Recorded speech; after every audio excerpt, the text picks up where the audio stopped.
Coucou. Voilà, il y a les enfants qui me posent une question. Alors d'un seul coup, je me dis, bien sûr, cette information, elle est intéressante.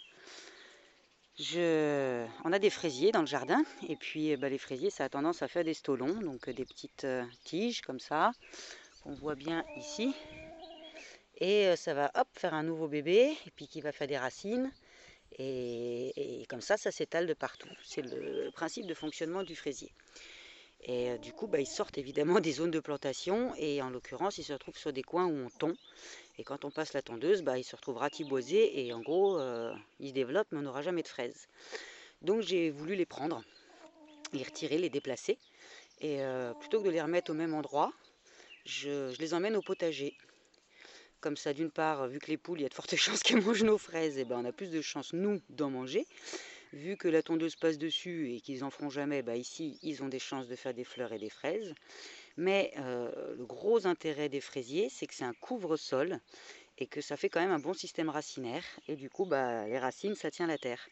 Donc voilà, je les place juste en bordure. Donc comme ça, en plus, comme on est juste à côté de la porte, il y a des chances que des fraises, tout le monde y fasse attention et ne marche pas dessus. Parce que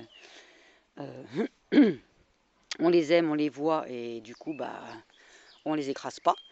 Et ils vont avoir une fonction de maintenir cet espace-là qui est un tout petit peu plus haut que le reste, mais qui avec les pluies, vu qu'il n'y a pour l'instant rien qui pousse, aurait bien des chances de raviner, de laisser la terre raviner.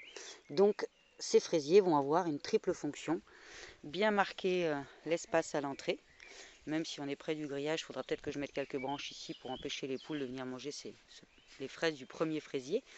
Mais en tout cas, ils vont aussi me tenir la terre, et là je vais aller en chercher d'autres pour continuer le tour ici, et bien maintenir la terre à ce niveau-là.